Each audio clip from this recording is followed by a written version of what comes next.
Jello Beats, holla at me. What they do? What they do? What up, y'all? It's Boss, and I'm in the booth with Cletus and James. Tune in. What they do? What they do? What they do?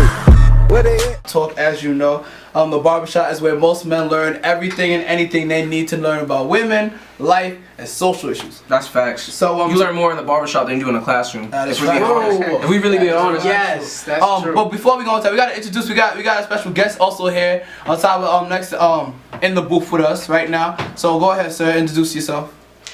I'm Jerner. I mean, not too much. Jerner. I mean, I don't know what you be, but I definitely mess with Cletus and James. Came through, show support. Appreciate it, bro. Much love. So, if you haven't been noticing, the big topic, and that's been circulating around the media and the news stuff is the topic of Ebola. So, the whole thing of Ebola, how they saying how it's basically a disease that just like, yo, it's bad. Like you get symptoms of like a common cold, I think it is. It's like flu. You get like flu-like symptoms. But it literally, like, not to make a joke out of it, but like it goes 0 to 100 like real quick. Yeah, like you'll have flu-like symptoms, which is what happened to the first person in Dallas who passed away. Like he had flu-like symptoms, so he was saying how he was in West Africa. And he got sick, so he was making sure he didn't have it or whatever. And the doctors, like, he didn't show every single symptom. He just had the flu-like symptoms, so they released him. And at that point, like, it had progressed so much that it was beyond the point of them being able to treat it. That's another thing. Like, people think that Ebola is like it's like the plague. Like, you catch it and you just drop dead. Like, the reason why it kills so many people, especially like in West Africa, is because they don't have the resources and the equipment capable to really like fight it well. Like, if you come to a country like the U.S., theoretically speaking, obviously, things go wrong, but theoretically speaking, you can treat it and you can get rid of it in people because you have to catch it when it's still manageable. They said that there really is no cure for it, though. Do you believe that, honestly? I think there's no. Well, this is the thing with with medical terms and stuff. I feel like there's ways to get rid of it and treat it and cure it, but I think the funding isn't there, and I think it's like experimental stuff, and it takes a lot to like actually get a medicine like approved by the government to use for people. So like, those people that came and like were cured of it, like that was a serum of it that was like mad rare that they barely started developing. So I feel like in the coming like months and stuff, they're definitely gonna make strides in like helping people out. But I think they probably know how to cure it, but they just can't get it to people. And this is where we'll start off the barber talk, though. And you guys could either agree or disagree. This is my issue. I feel like there's so much money going to pharmaceutical companies. There's billions and billions of dollars being invested to all these companies.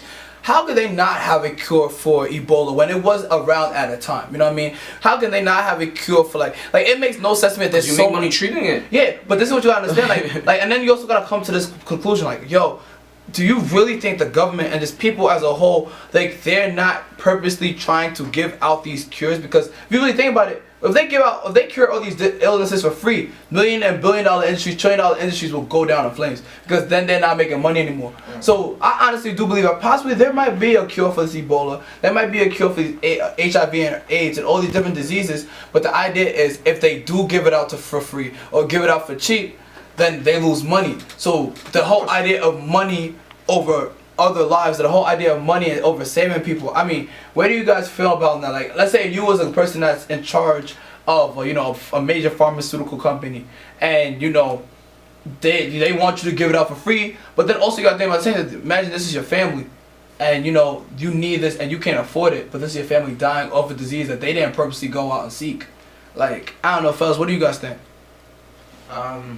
Simply put, healthy people don't spend money on medicine.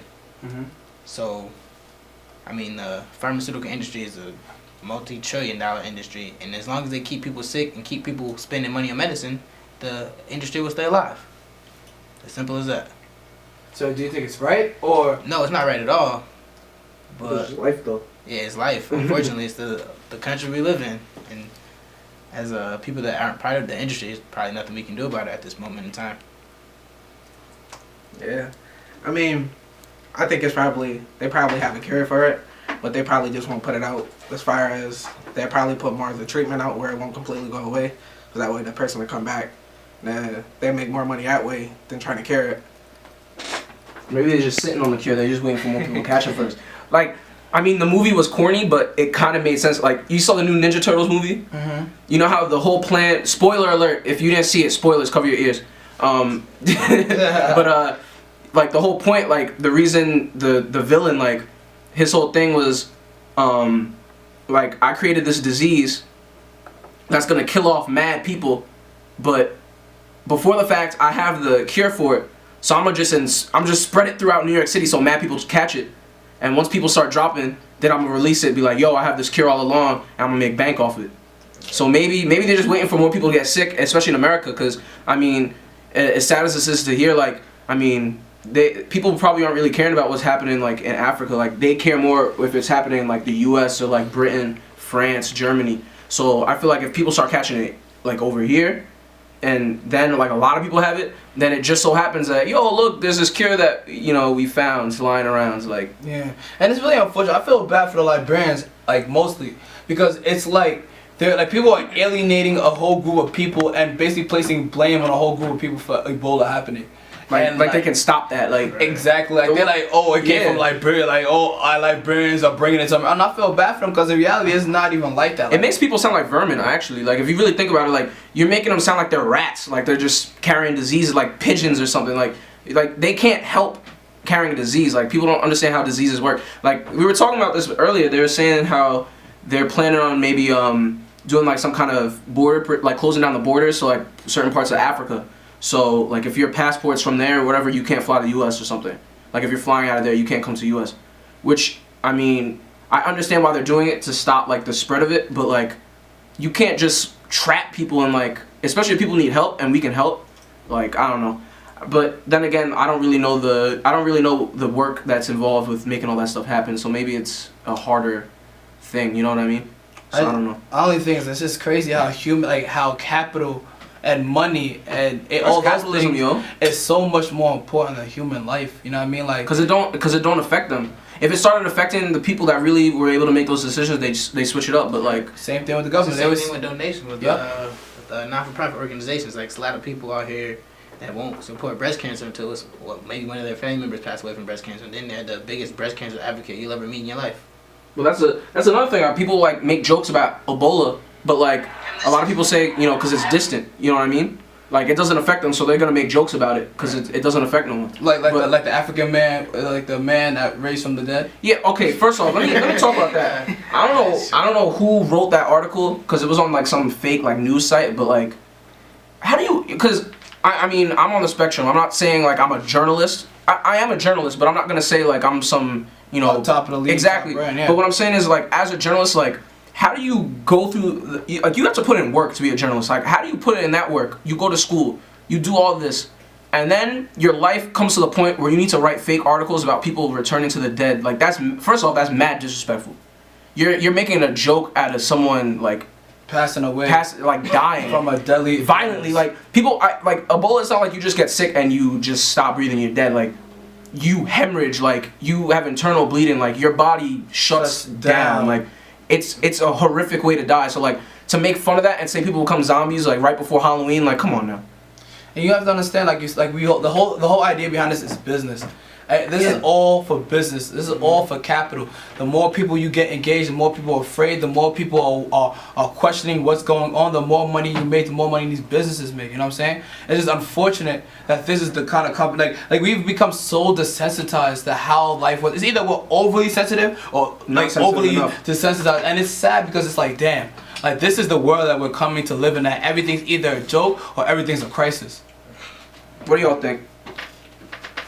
I think the jokes about Ebola are horrendous. Like me, okay, for one, I'm a very facetious person, so I do laugh to get through pain, but you're not gonna see me laughing about a cancer patient.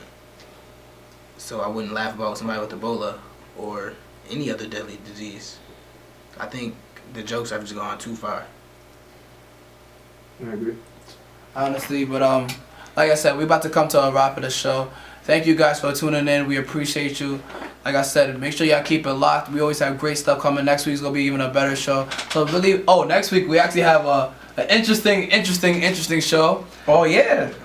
We just talked this over today. But we're not gonna tell you guys. Just make sure you tune in next week, same time, same place. Y'all need to go on jamesbattle360.org or .com.org. What am I saying? You know .com. And we gonna have the episode 4 preview. Oh, and you gotta look up I Am Cletus on YouTube to see all these videos, all these clips. Make sure you keep looking because the cipher from last week is dope. Fire. Also look up I Am Cletus on Facebook and follow me on Twitter and Instagram at Cletus_Real Talk. And watch out for I Am Cletus TV and watch out for IamCletus.com dropping this soon. We working out here. But thank you guys. You in the booth for Cletus and James. Stay locked. Stay blessed. Have a nice evening.